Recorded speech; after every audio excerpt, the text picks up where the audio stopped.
الحمد لأهله والصلاة على أهلها أما بعد. قال النبي صلى الله عليه وسلم: لا يستر عبد عبدا في الدنيا إلا ستره الله يوم القيامة. رواه مسلم. د نبی کریم صلی الله علیه وسلم فرمان دی چې کم څوک په دنیا کې د یو چا پرده پوشي کوي، یعنی د هغه عیب خوندي کوي، پر هغه باندې پرده اچوي، الله جل جلاله به د قیامت په ورځ ضرور د هغه پر عیبونو باندې پرده اچوي، یعنی پټوي به. محترمینو، وای من آنم که من دانم، هر سړی خپل ځان په خپله ښه پیژني چې څومره په ګناهونو کې ډوب یو، څومره زموږ عملنامه د عیبونو څخه ډکه ده، څومره د داسې اعمالو څخه ډکه ده چې هغه که ښکاره سي موږ به په شرمنده سو، هغه که ښکاره سي موږ به په جنګونو سره اخته سو، موږ به په بدۍ سره اخته سو. څنګه داسې عیبونه زموږ تاسې په عملنامه کې پراته دي؟ نو که څوک غواړي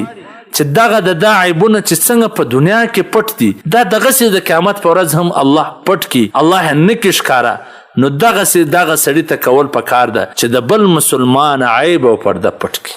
ځکه هر سړی داغدار دی. داغ مت کہو ہر ایک داغدار ہے، بے داغ صرف یہی ہے جو ہمارے پروردگار ہے. داغ بنه کوي، هر سړی داغدار، په هر سړی کې څه نه څه عیب سته.